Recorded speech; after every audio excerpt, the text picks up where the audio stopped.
Agro Record News. Oferecimento.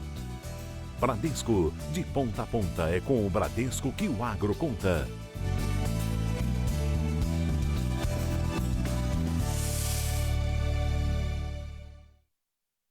Oi, muito bom dia para você. O Agro Record News está no ar. O uso de bioinsumos para aumentar a produtividade e combater pragas no campo tem crescido aqui no Brasil. E o Congresso regulamentou a produção e a venda desses produtos. Nessa época do ano, a lavoura de feijão é o cartão de visitas na fazenda do Seu Hélio, que fica em Planaltina, no Distrito Federal. Por aqui, um dos maiores aliados na produção são os bioinsumos, produtos à base de micro-organismos como bactérias e fungos, que ajudam na nutrição e no desenvolvimento das plantas. A gente faz esse tratamento quando? Na semente, usando aqui uma bactéria que faz produzir essas bolinhas aqui, ó. Pega o nitrogênio do ar e esse nitrogênio, para nós aqui nessa lavoura de feijão, ele representa 40% da ureia que nós íamos importar dos russos. Então isso é uma economia muito grande, tudo é em dólar que vem. Aqui na fazenda do Seu Hélio, há 10 anos ele usa insumos biológicos para manter a saúde da lavoura. E hoje, 40% dos produtos que são aplicados na plantação são bioinsumos. No laboratório da biofábrica, fungos são analisados e multiplicados para virarem insumos. Ele vai virar isso aqui, daí já tem a matéria-prima, mistura com água e aí o produto vai sair assim lá no final, igual esse daqui. E aí depois ele vai para o campo.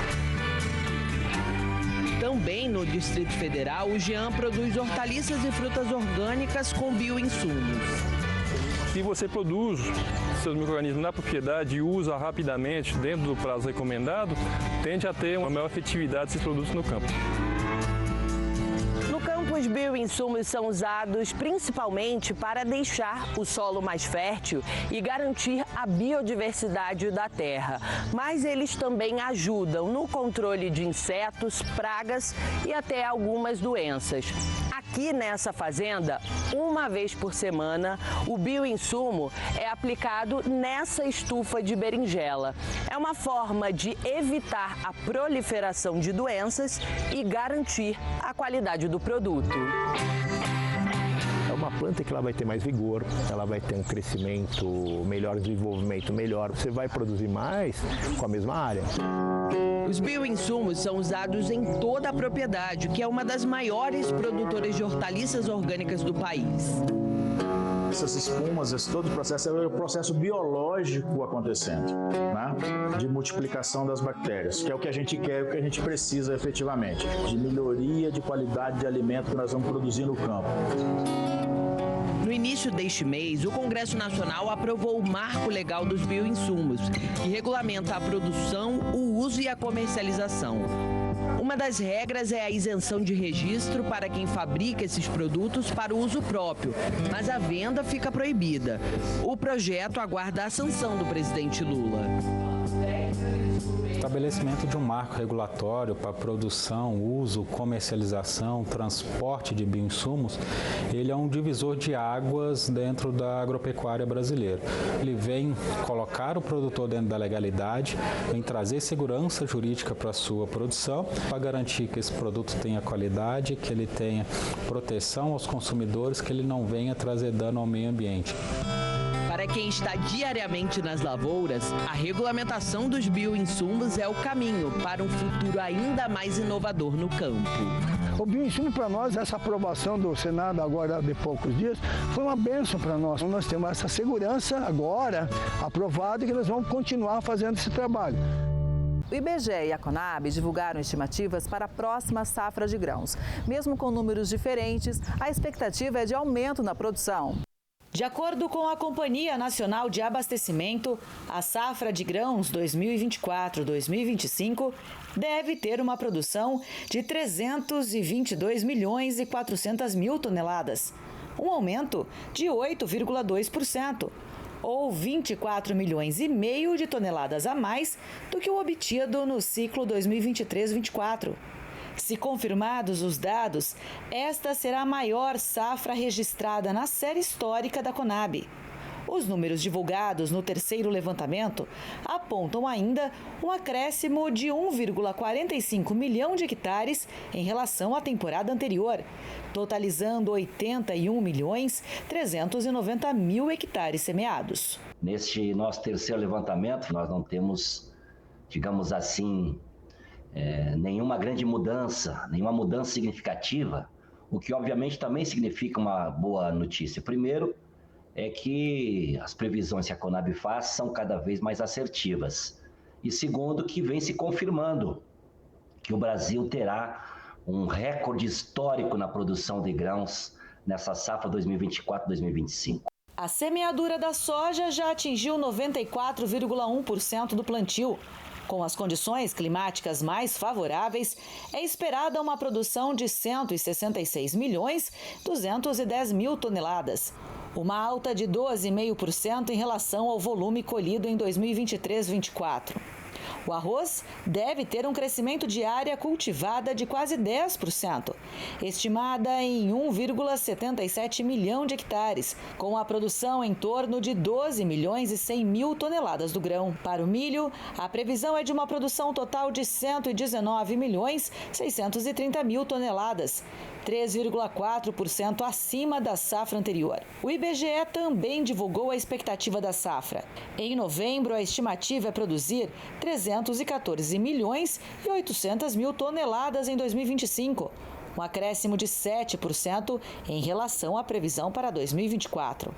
O crescimento da produção deve-se à maior estimativa prevista, especialmente para a soja, quase 13%, para o milho primeira safra, 9,3%, para o arroz, 6,5% e para o feijão primeira safra, 29%. O Brasil bateu recorde na exportação de café no ano. Faltando ainda o mês de dezembro para fechar o ano, o Brasil já chegou ao recorde de exportação de café em 2024. Números do Secafé, Conselho dos Exportadores de Café do Brasil, registram 46,4 milhões de sacas comercializadas para o exterior, superando em 3,78% o maior volume registrado até então, nos 12 meses de 2020. Ante a performance de janeiro a novembro de 2023, a evolução é de 32%.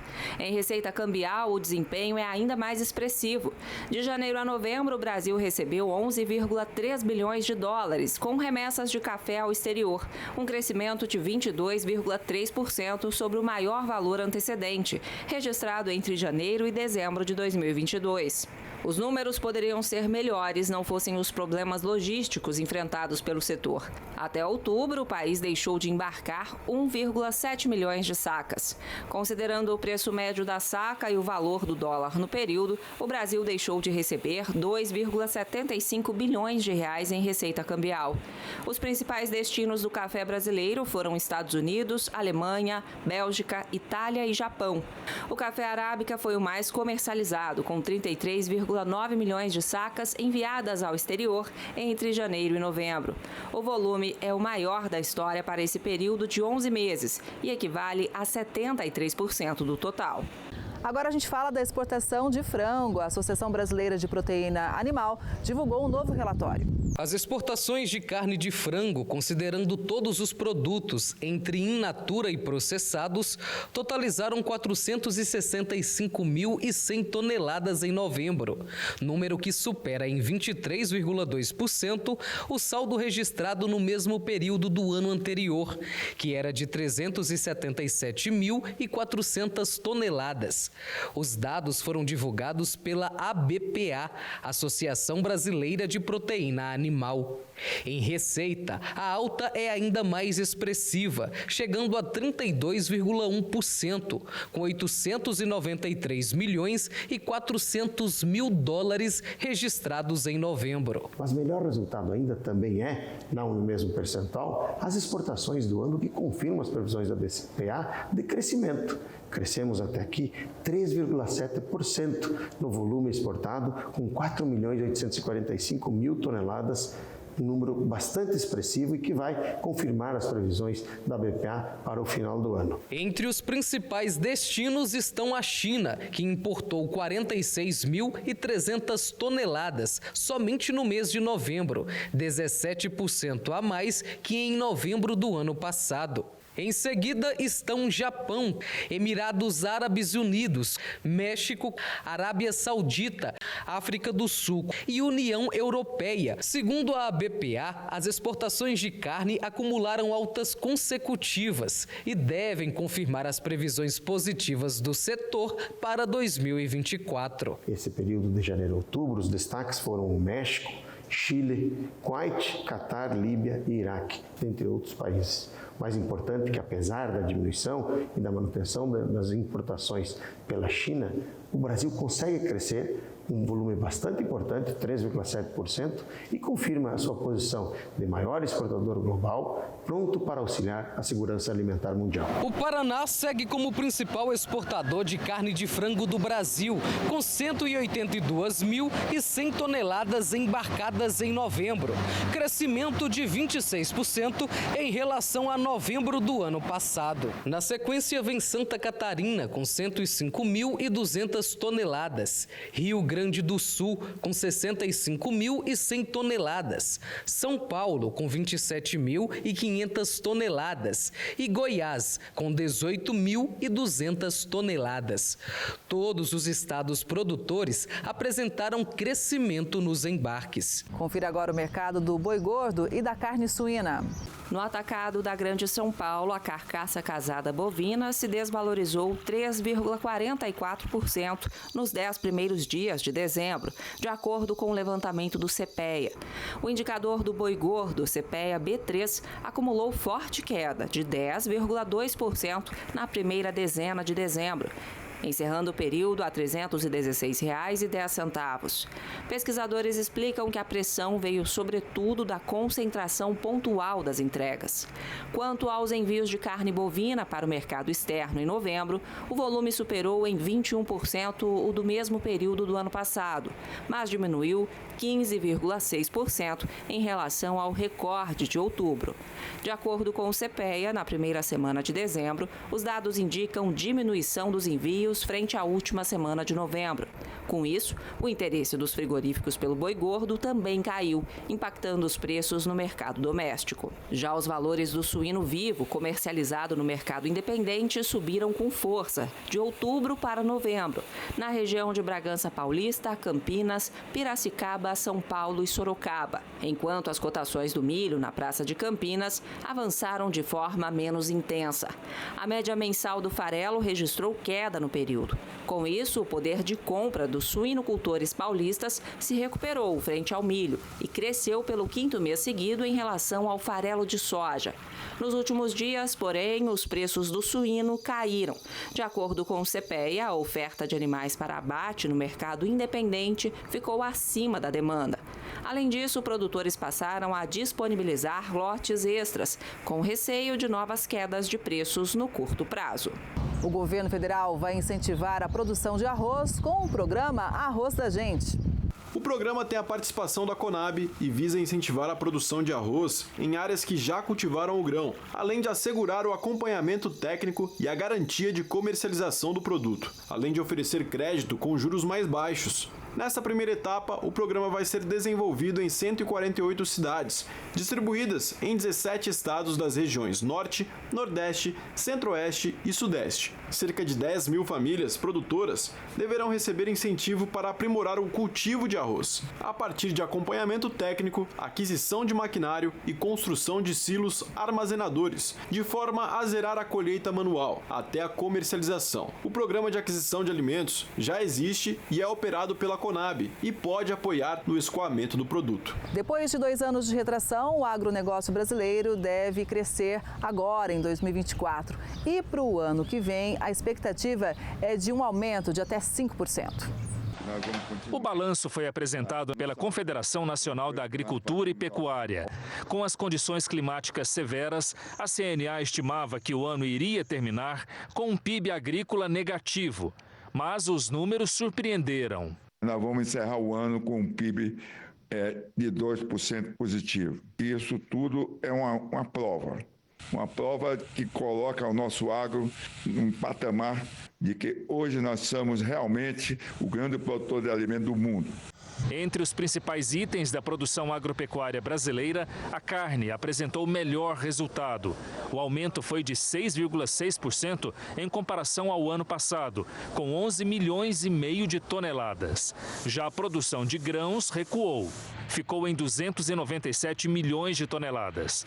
A projeção para a próxima safra é de crescimento de 8,2%. Para o próximo ano, acho que a grande notícia é que o clima vai estar mais ameno, nós vamos conseguir evoluir muito mais na produção. O produtor rural está empolgado, vamos trabalhar melhor a exportação, porque o câmbio valorizado, o dólar mais forte, ele favorece as exportações. As exportações do agronegócio brasileiro devem se manter no mesmo patamar do ano passado, na ordem de 166 bilhões de dólares, o equivalente a quase R$1 trilhão.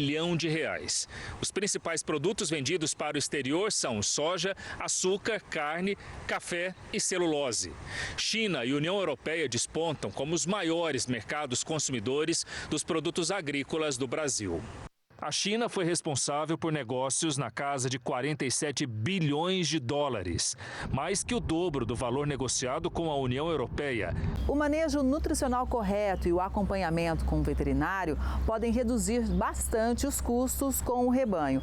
O exemplo positivo vem de uma propriedade em Davinópolis, em Goiás. Mas você sabia que conhecer o valor nutricional dos alimentos oferecidos ao rebanho pode ajudar a otimizar a alimentação, reduzir desperdícios e gerar uma economia na fazenda? O nome da dieta dos bichos é chamada de análise bromatológica e tem gerado benefícios para os produtores rurais de Catalão e cidades vizinhas. E essa análise bromatológica nada mais é que a avaliação da composição química do alimento produzido na fazenda. Então, com essa análise conseguimos saber os valores nutricionais daquele alimento, como proteínas, carboidratos, fibras, lipídios, minerais, umidade, E de acordo com informações do controle zootécnico, conseguimos fechar uma dieta para cada lote, de acordo com aquele lote, Há mais ou menos um ano, essa propriedade rural aqui na região de Davinópolis tem sido acompanhado por uma técnica de campo do Senar. Os efeitos, através da análise bromatológica e também do controle zootécnico, já podem ser sentidos na economia da fazenda na parte do manejo nutricional, que gera mais de 9,21% mensal. E aqui, quando eu cheguei na propriedade, tínhamos na faixa de 134 animais. Então, e produzindo uma média total de 480 litros de leite. Então, a gente fez a seleção de animais para serem descartados. Hoje trabalhamos com 120 animais e produzimos o mesmo. Para o Sindicato Rural da região, o acompanhamento do técnico em uma propriedade rural é de suma importância para que o produtor encare os desafios de uma produção sem que sofra tanto. Tudo o que a gente faz é trazer a tecnologia para o homem do campo, trazer o conhecimento. Então, essa parceria com o Senar capacita nossos técnicos para trazer as novidades que existem da tecnologia aliada com a inteligência na forma de aplicação. O assunto é tão complexo que a Sara fez questão de gravar um vídeo na internet explicando aos produtores como fazer a análise bromatológica da silagem. Para realizar a coleta de silagem para análise bromatológica, colete as amostras logo após a retirada da silagem. Melhorias como essa em propriedades rurais só é possível por conta da parceria entre o Senar Goiás e os sindicatos rurais. A maioria dos pequenos produtores tem um conhecimento muito de porteira para dentro. O Sindicato Rural vem trazer o que tem da porteira para fora. E são 2 anos de acompanhamento na qual a fazenda tem uma grande transformação, porque são 2 anos intensos de uma assistência que é preparada para atender o pequeno produtor de maneira inteligente. Você vai conhecer agora o manejo agropecuário que usa soluções biológicas que prometem alta produtividade e rentabilidade. A plantação de soja apresenta bom desenvolvimento e a expectativa de colheita é positiva para a atual safra nesta propriedade rural na cidade de Bebedouro. As folhas estão saudáveis e o controle de pragas eficiente após a adoção de insumos biológicos na lavoura. O agrônomo conheceu a tecnologia ainda nos anos de 1990, mas passou a adotar nas plantações em larga escala só no ano passado. O projeto eu conheci, o sistema biológico, desde 1997, e agora reativamos com a empresa parceira, agora desde o ano passado, um projeto de 100% biológico na cultura da soja. Nós temos também na cultura dos citros e também na cultura do café. Por aqui, a lavoura de soja recebe 100% de insumos biológicos. Já nos citros e no café, ocorre a adoção em consórcio com químicos. O planejamento é importante e vai depender do acompanhamento das pragas e das doenças existentes nas diferentes culturas. O monitoramento ele é fundamental, né? O acompanhamento ali semanal, né? E diário nas áreas ele é muito importante, né? Fazendo levantamento de pragas, vendo o nível de infestação e também em relação às doenças, né? Então o produtor ele tem a tomada de decisão se ele vai utilizar uma ferramenta biológica ou se ele vai utilizar uma ferramenta química ou vai fazer essa união dessas duas ferramentas que tem sido algo muito importante hoje para a agricultura e tem entregado em relação ao controle. O Jonathan faz parte de uma indústria que ajuda os agricultores nesta mudança. A empresa demonstra os benefícios e resultados possíveis de alcançar. Hoje nós temos uma média de 2.000 hectares aí de campos, né, realizados desde 2021, né, até no ano de 2024, onde a gente tem uma média de 82 campos e conseguimos entregar, por exemplo, nesse campo de soja até 9 sacas a mais, né, a gente chegou a atingir até esse número em relação à produtividade. O controle biológico começa com o chamado manejo integrado de pragas, conhecido como MIP. Existem 2 tipos de biodefensivos, os macrobiológicos, que consistem no uso de macro-organismos, como insetos e ácaros, ou microbiológicos, que se baseiam em bactérias, fungos e vírus. Eles combatem pragas e doenças provocadas por lagartas comuns, moscas, nematóides, que são vermes microscópicos, cigarrinhas, brocas, ácaros, fungos e outros agentes nocivos para a agricultura. A forma de ação dos bioinsumos variam de extratos de plantas para controle de pragas e doenças, feromônios de insetos usados para interromper o acasalamento, insetos predadores que se alimentam ou parasitam outros insetos e produtos microbianos que são formulados. O gerente de desenvolvimento destaca que, além da sustentabilidade, a tecnologia pode garantir a rentabilidade, que é tão importante para o agronegócio. Hoje nós entregamos uma agricultura mais sustentável, uma redução de resíduos também, né, através desses campos, né, dessas áreas com defensivos biológicos, além de entregar uma alta rentabilidade, né. A primeira ocorrência de controle biológico registrada no mundo é de 1888 nos Estados Unidos. No Brasil, a primeira tentativa de uso de um inimigo natural de pragas ocorreu em 1921. Hoje o país conta com quase 200 biofábricas, tratando uma área de aproximadamente 25 milhões de hectares. O mercado que movimenta mais de 5 bilhões de reais por ano, segundo o levantamento do setor. Somente na safra passada, o uso de bioinsumos cresceu 15% em comparação ao ciclo anterior. Isso deve continuar nos próximos anos, pela busca cada vez maior por uma agricultura mais sustentável. O indicativo é que o número de produtos biológicos para a proteção de culturas contra pragas agrícolas registrados no Brasil nos últimos anos tem superado o de químicos. Um dos pontos chaves, principalmente na cultura dos citros, né, é o não residual do período de carência, né? Então, assim, nós não precisamos estar respeitando a última aplicação até a colheita, né? Então, a gente não precisava, com o químico a gente precisa respeitar. Agora, os biológicos não, o biológico a gente já vai um produto sadio para a banca do supermercado. A citricultura vai ganhar um centro de inovação em pesquisa aplicada à inovação e sustentabilidade. Os investimentos chegam a 200 milhões de reais. A citricultura é responsável por 8,2% das exportações paulistas e 45 mil empregos no estado. O greening ainda é a pior praga do setor.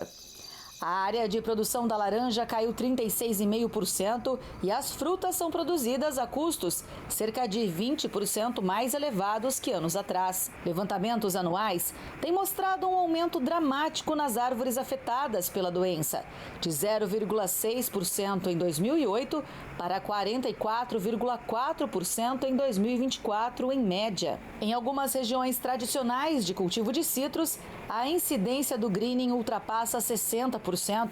E uma perda estimada nas últimas 5 safras de 972 milhões de dólares de receita. Com o objetivo de diminuir não só o impacto causado pelo greening, mas também de outras doenças da citricultura, o Fundecitrus, a FAPESP e a Exalc-USP criaram o Centro de Pesquisa Aplicada em Inovação e Sustentabilidade da Citricultura.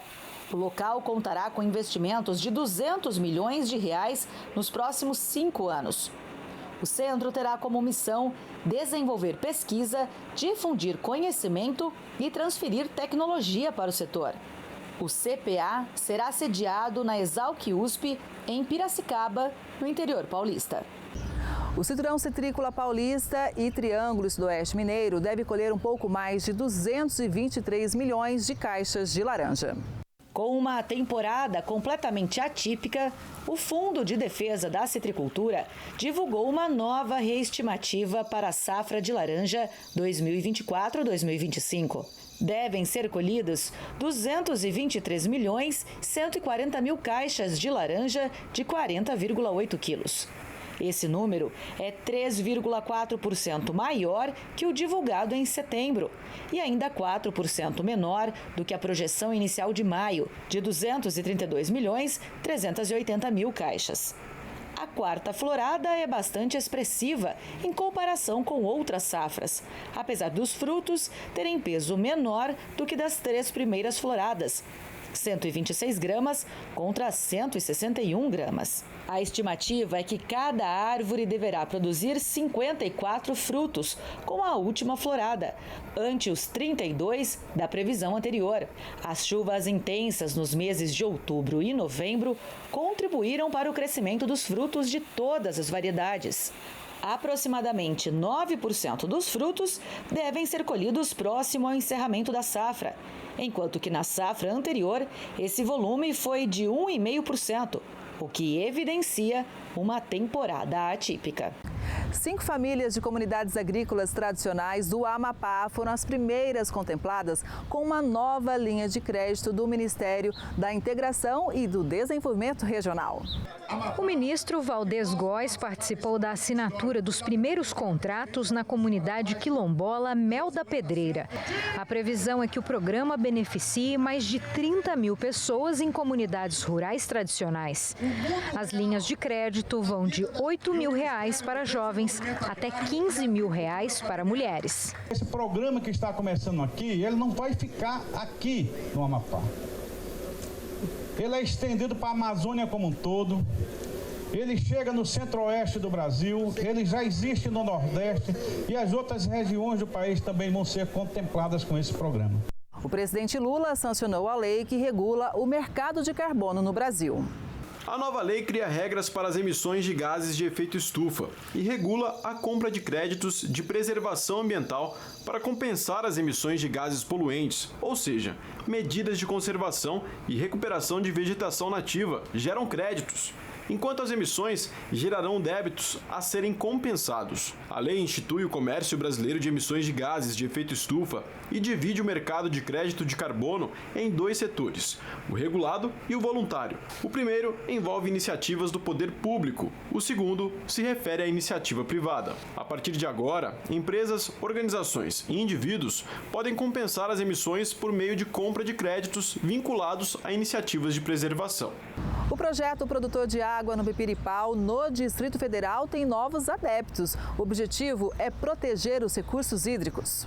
Aqui no Distrito Federal, foi implementado em 2011 na bacia do rio Pipiripau, manancial que nasce em Goiás, mas possui a maior parte de sua área no DF. Atualmente, abastece mais de 300 mil habitantes da região. Aqui no Pipiripau, nós temos um projeto, que é o Programa Produtor de Águas do Pipiripau, que já foi construído vários terraços, várias barraginhas, plantado uma quantidade muito grande de árvores e que a finalidade é que os proprietários rurais passam a ser parceiro da sociedade, oferecendo uma água de melhor qualidade e maior quantidade. Quando foi implementado na região, a iniciativa buscava um financiador e, a partir de então, a CAESB assumiu esse papel, se tornando a instituição responsável pelo pagamento por serviços ambientais aos produtores rurais. A gente conseguiu convergir, todo mundo está trabalhando com um objetivo comum, né? Porque a gente tem que ter água suficiente para abastecimento da população, o agricultor precisa da água também, né? Para a sua atividade. E a gente ainda tem que manter a vazão ecológica, né, que mantém o córrego vivo, né? O projeto deu tão certo que a partir deste ano foi implementado também na Bacia do Descoberto, que abastece quase 70% da população de Brasília. Realmente é um projeto que está ganhando, e no Brasil nós temos aproximadamente 70 projetos dessa natureza. Então, e já expandindo inclusive para fora do país, com alguns países já adotando isso como uma meta a ser atingida. A ANA recebe várias visitas anualmente, o projeto aqui recebe visitas internacionais com frequência, porque realmente ele se tornou um modelo para o mundo. E Cleia é engenheira ambiental da Emater e ressalta a importância do papel desempenhado junto aos produtores em campo. Nós atuamos justamente para auxiliar o produtor na infiltração da água no solo. Nossa intenção é que aumente a água em quantidade e qualidade. Então, todas as ações necessárias de conservação de solo, de plantio de mudas, de proteção de nascentes, nós estamos ali disponíveis para fazer, para auxiliar o produtor, para que ele tenha uma área produtiva e sustentável. Diferentes autoridades se reuniram para a assinatura do contrato produtor de água no Pipiripau para a continuação das ações. Além das autoridades, estiveram presentes também produtores rurais para destacar a importância do projeto no aumento da qualidade e quantidade de água no Distrito Federal. Após a assinatura do acordo de cooperação, as autoridades destacaram que o projeto é um exemplo de trabalho coletivo, que envolve 14 instituições em torno do bem mais precioso da humanidade, a água. Esse projeto, ele é um projeto vitorioso porque ele nasce já sob o signo do compartilhamento, da contribuição voluntária de todos, né?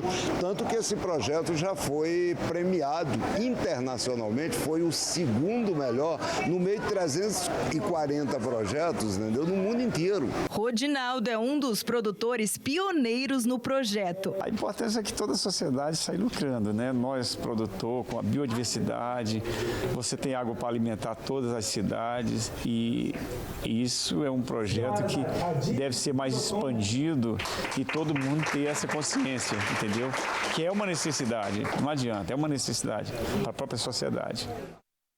Produtores de Goiás começam a investir no plantio de uva e o cuidado com a parreira é o primeiro desafio.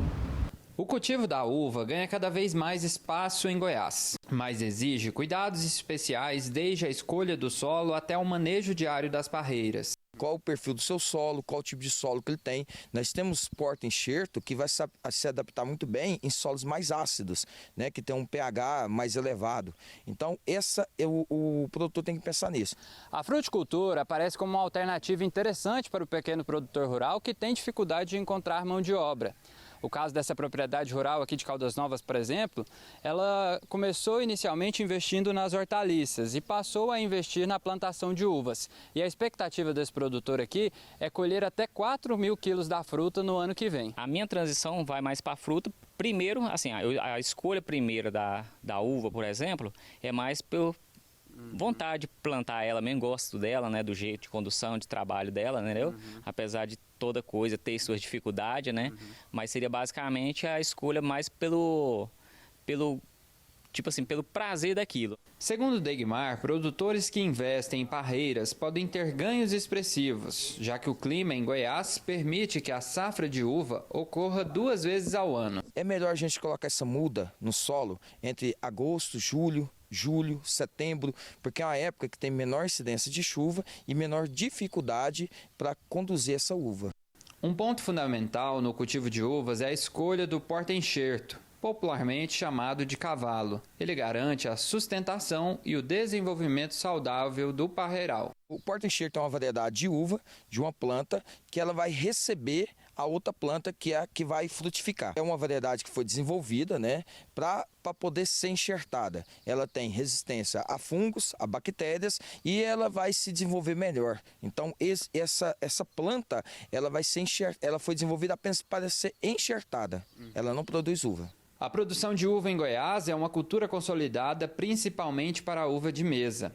O estado conta com 250 produtores em 30 municípios, destacando-se nas regiões Sul, Sudoeste, Centro e Noroeste. São mais de 90 hectares cultivados e um rendimento médio de mais de 18 mil quilos por hectare. Em Caldas Novas, o cultivo de uvas ainda é uma novidade. Além de Rui, apenas mais uma produtora está em fase inicial. Ambos contam com o acompanhamento do Senar para viabilizar a produção. O conhecimento, né, que seria um dos primeiros problemas, né, que a gente não teria tanto conhecimento às vezes, né. Aí, assim, agora a gente está buscando apoio do Senar, mas, assim, a dificuldade seria mais essa, né, do conhecimento mesmo. Como fazer essa transição, né, o que investir primeiro, como conduzir, né. E outro grande problema seria o financeiro, né? Hoje aqui o Rui e a sua esposa conseguem fazer a condução dessa uva. Tá? Lembrando que ele vai vender na feira, então ele não precisa, ele vai podar ela escalonada. Aqui ele tem 150 plantas. Ele pode podar, um exemplo, de 2 em 2 linhas e começar a colher essa colheita escalonada e fazer essa venda escalonada. Então não precisa fazer tudo uma vez. A mão de obra fica mais leve, né, para os dois trabalharem. Tanto aqui na uva, quanto na maçã, quanto na pitaia. São plantas que demandam menos mão de obra. As frutas cultivadas no quintal de casa transformaram o negócio de uma família mineira em uma agroindústria. A história você confere agora. O trabalho começa no quintal de casa. Hoje a colheita começa nos pés de goiaba. Aos poucos o caixote vai se preenchendo com as frutas maduras. Estamos em uma propriedade rural de Araguari para contar a história de uma família que transformou uma necessidade em oportunidade. Eles começaram a produzir polpas de fruta apenas para o consumo próprio, mas o negócio deu tão certo que hoje a produção já ultrapassa 300 quilos por mês.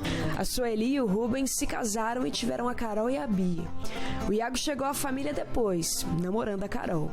Juntos, os 5 se abraçaram e construíram um verdadeiro negócio. Primeiramente, a gente agradece a Deus por essa família e pela oportunidade que a gente teve desse sonho se tornar realidade, e aos poucos a gente está crescendo cada vez mais. O Rubens é produtor de café há décadas e os dois criaram as filhas nesta propriedade. A ideia de produzir as polpas surgiu para resolver um problema que a família estava enfrentando. Com tanta goiaba no pé, eles não estavam conseguindo consumir tudo. A gente vendia todas as verdes para o Ceasa e para o Sacolão de Araguari, e de repente começou a sobrar muita goiaba madura. Começamos a vender para uma fábrica em Uberlândia, mas mesmo assim depois não era o suficiente e sobrava muita. Aí um dia eu comecei a fazer geleinhas e bater polpas, e começou daí vender as polpas de goiaba, e de repente as pessoas começaram a pedir uma fruta, se tinha maracujá, se tinha acerola, e aí foi. E hoje temos 10 sabores de frutas. O primeiro passo foi investir na estrutura da fábrica.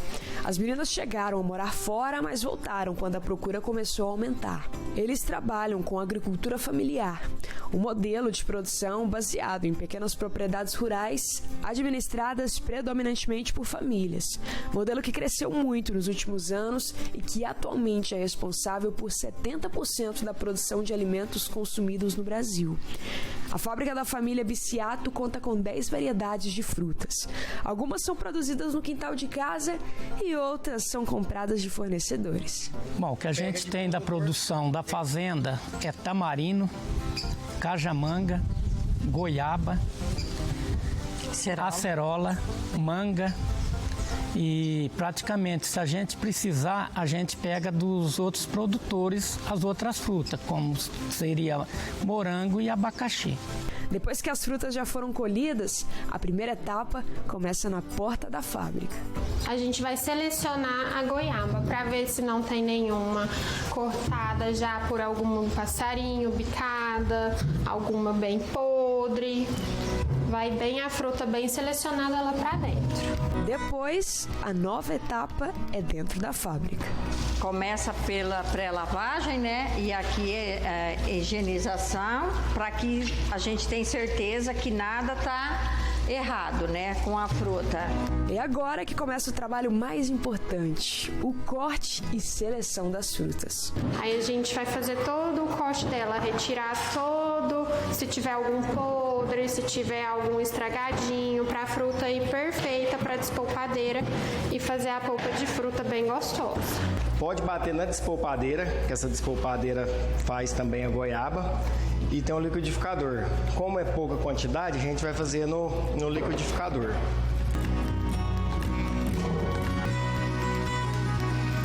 Agora é o processo de coar, para ter certeza, para que na hora da embalagem não vai nenhuma sementinha no suco. Depois da fruta coada, então pronta, agora é a parte da embalagem dela, onde a gente coloca a medida certinha dessa canequinha. Nossa polpa ela é de 250 gramas, 100% natural. Coloca no saquinho, sela, etiqueta e depois vai direto para a câmara fria para o congelamento e consumo. A família participa do PNAE, Programa Nacional de Alimentação Escolar. 60% das polpas que são produzidas vão direto para as escolas do Triângulo Mineiro. Além disso, os produtos também são vendidos pelas redes sociais. Todos são natural mesmo, não vai água, não vai corante, nem conservante, são todas 100% mesmo. E a maioria das frutas são todas aqui da fazenda. A tecnologia encontra soluções para problemas no campo e pensando nisso, a CNA lançou em Brasília o programa de impulsionamento para startups do agro. Equipamento eletrônico. 3 startups, empresas com ideias inovadoras, foram selecionadas para ter o apoio da Confederação da Agricultura e Pecuária e assim desenvolver soluções para produtores rurais de todo o país. Foi realizada a etapa final do programa de impulsionamento do Hub CNA, que recebeu mais de 200 inscrições de 26 estados brasileiros e do Distrito Federal e de mais 4 países: Argentina, Canadá, Colômbia e Costa Rica. A startup Silo Real, que tem sede na Argentina e que chegou ao Brasil há pouco tempo, foi uma das 3 selecionadas. A empresa pretende solucionar um gargalo importante no campo, que é o armazenamento de grãos. Os chamados silos bolsas podem salvar uma safra que corre muito risco se for guardada a céu aberto. Um dos maiores desafios que o campo enfrenta hoje é a pós-colheita de grãos.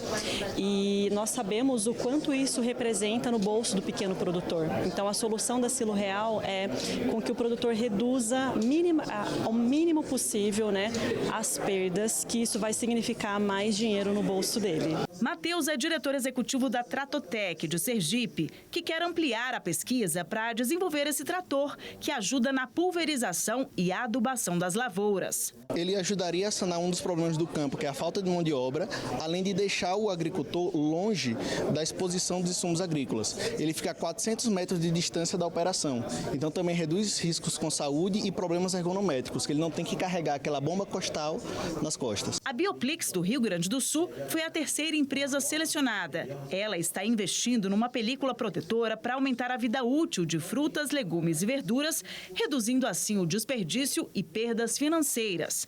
Eles são películas que a gente aplica na superfície de frutas, legumes e verduras através de uma formulação líquida. Você aplica então o alimento por aspersão ou imersão deste líquido e se forma essa barreira de proteção.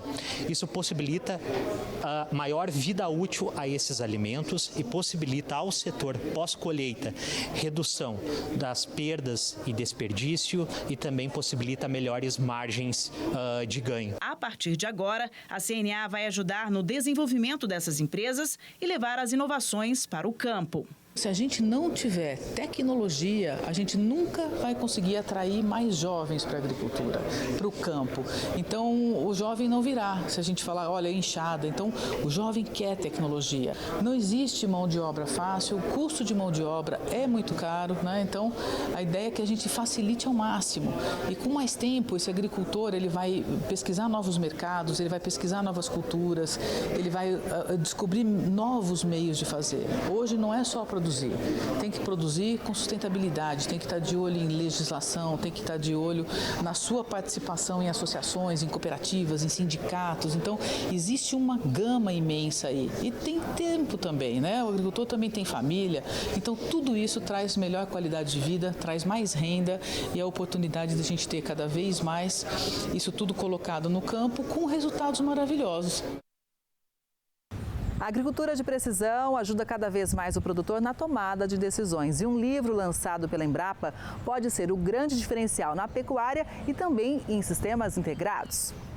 Um livro com 600 páginas, 90 capítulos distribuídos em 5 seções, cerca de 300 autores de 20 instituições públicas e privadas, nacionais e internacionais, acabou de ser lançado pela Embrapa. A obra fecha a trilogia da Rede de Agricultura de Precisão e está disponível online e gratuitamente. O tema já é discutido há tempos e auxilia o produtor na tomada de decisões. É um processo de gestão da lavoura, gestão da variabilidade espacial. Esse processo, quando você coloca para o agricultor, ele pode ser utilizado também para pequenos, médios produtores.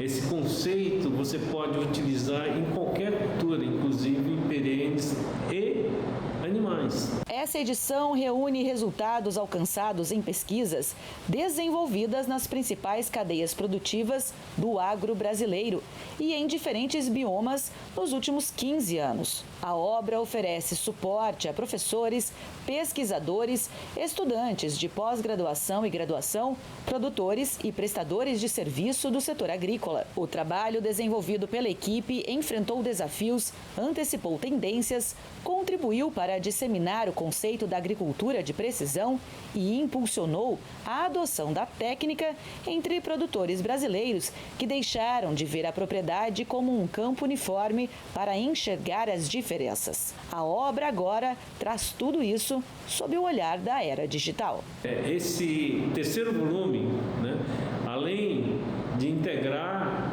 esse novo olhar, nós estamos colocando esse novo olhar na era da transformação digital que a sociedade está vivendo. E a gente continua falando da Embrapa, mas o assunto agora é maracujá. Foram apresentadas 2 novas cultivares em Mato Grosso. A BRS Terra Nova e a BRS Terra Boa são resistentes à fusariose, uma doença que causou inúmeros prejuízos aos produtores de maracujá do estado. Essa doença é uma doença de solo e ela ataca a planta pela raiz, causando morte repentina. A maioria das áreas da nossa região são contaminadas por essa doença. Essa doença ela permanece, uma vez ocorre o ataque, aparece por pelo menos 20 anos na área. Identificada pela primeira vez na região do município de Terra Nova do Norte no ano de 2005, a fusariose se tornou um problema para todos os produtores. De acordo com a Copernova, entre 2008 e 2009, mais de 300 cooperados produziam a fruta. Em 2 anos, cerca de 90% deles haviam abandonado a atividade por causa da morte das plantas. Para uma área nova, fizemos um teste de 500 plantas sem enxertia, 500 plantas normal, só que ela estava bonita, começou a produzir tudo, só que bem na safrinha começou a morrer. A fusariose atacou e tem área nova. Os trabalhos de pesquisa para desenvolver soluções contra a fusariose estão ativos há 26 anos e começaram na Embrapa Cerrados, no Distrito Federal. Causada por fungos, a doença causa a podridão das raízes, ocasionando a morte precoce das plantas. As novas cultivares foram lançadas em Terra Nova do Norte e agora já podem ser disponibilizadas ao mercado. A família do produtor rural André Piscini foi uma das mais afetadas pela doença. A propriedade dele foi uma das primeiras a testarem as novas cultivares da Embrapa há 8 anos. Cerca de 80% de toda a renda da família vem da venda da polpa do maracujá. E se não fosse o maracujá enxertado, não teria como produzir maracujá aqui na minha propriedade. Então, a enxertia foi muito boa. Com a muda de enxertia, o pessoal começa a ter a esperança de começar a produção de novo, né? Tudo enxerto é uma garantia. Você planta, ele é um pouquinho mais lento, mas se você fazer adubação logo ele produz igual ao outro. Nos últimos anos, já com a distribuição de mudas enxertadas, a produção da fruta voltou a crescer em Mato Grosso. Segundo o IBGE, em 2023, a área colhida da fruta foi de 320 hectares, com 313 estabelecimentos rurais, o que gerou uma renda de mais de 27 milhões de reais. A produtividade dos maracujazeiros em áreas com enxertos pode chegar a 30 toneladas por hectare, o dobro da média nacional. E sabia que o Brasil é o maior produtor de maracujá do mundo? No Triângulo Mineiro, um agricultor chama a atenção. Seu Neném tem 80 anos e cultiva a fruta há mais de 50. A essência do maracujá, ainda mais nos dias de hoje, prática, eu faço meu menino, prática você tem que dormir junto com o pé. Você tem que dormir junto com ele, porque você olha nele e você observa o que ele está querendo. Ele fala o que ele está querendo. Põe adubo no meu pé, e tem uma mosca aqui me atrapalhando, tem outro bicho me atrapalhando, né? Faz polinização, se você não fizer polinização, você não vai colher nada, né? Seu Antônio José Carvalho, mais conhecido como Seu Neném, sabe o que está falando. Mais de meio século plantando maracujá. Logo na entrada já conhecemos Seu Neném, que faz parte da história do maracujá no Triângulo Mineiro, uma das regiões mais produtivas do cinturão citrícola brasileiro. O Triângulo é destaque pela alta produtividade, com uma média superior a 1.000 caixas por hectare. Essa performance se deve ao investimento em tecnologia agrícola e controle biológico de pragas. A expectativa de colheita do maracujá nessa safra aqui na Fazenda Itambé é de 12 toneladas. Com colheitas cada vez mais precisas e manejo sustentável, o Triângulo Mineiro tem se transformado numa referência no setor de cítricos. No Brasil, a produção de maracujá é uma das mais expressivas do mundo, com o país sendo o maior produtor global da fruta. O maracujá é cultivado principalmente para a produção de sucos, polpas, doces e para o consumo in natura. A variedade mais cultivada no Brasil é o maracujá amarelo, devido ao seu alto rendimento e aceitação no mercado. A produção anual gira em torno de 600 a 700 mil toneladas, dependendo das condições climáticas e do mercado. A área cultivada é de aproximadamente 40 a 50 mil hectares, com pequenas e médias propriedades dominando a produção. Fatores que influenciam a produção: clima tropical, o maracujá se adapta bem a regiões de clima quente e úmido. Tecnologia e manejo, o uso de irrigação e controle de pragas aumenta a produtividade. O mercado interno e a exportação têm impulsionado a produção, especialmente pelo interesse em produtos naturais e saudáveis. Outro fator importante que garante o aumento da produção é a polinização. O maracujá amarelo, que é o mais cultivado no Brasil, depende de polinização cruzada para a formação de frutos de qualidade. As flores dessa planta são hermafroditas, mas não conseguem realizar a autopolinização eficaz, sendo necessária a transferência de pólen entre flores de plantas diferentes. Na Fazenda Itambé é feita a polinização manual. Isso envolve a transferência do pólen com uma pequena ferramenta, como um pincel ou diretamente com as mãos, o que aumenta significativamente a taxa de frutificação. Aqui na propriedade do Seu Neném, são produzidas hoje 36 toneladas de maracujá por ano. São 3 safras nos 12 meses. Um negócio que deu certo graças à visão dele lá na década de 70. Eu não tinha serviço, comecei a ver maracujá pelo tanto que ele produzia, eu achei que ele era importante na minha vida, né? Porque pelo tanto que ele dava, o ano que durava, né? Então você ia colher uma rua dessa aqui, era muita coisa, depois você voltava, pegava mais, e isso foi indo. Aí foi entrando na minha mente, né? E aí eu fiquei com maracujá até 50 anos. E aos 80 anos, a visão de negócio do Seu Neném continua a todo vapor. E hoje, graças a Deus, eu sou o pai da popa. E antes de pegarmos estrada de volta para Uberlândia, eu não podia deixar de perguntar para o especialista na fruta: Seu Neném, o maracujá realmente acalma? Relaxa mesmo. É verdade. É garantido esse negócio aí que o maracujá faz dormir? Isso não é onda de ninguém, não. É verdadeiro, né? Verdadeiro. Então o maracujá é sonífero. O Agro Record News de hoje vai ficando por aqui. Obrigada pela sua audiência. A gente se vê no próximo programa. Até lá!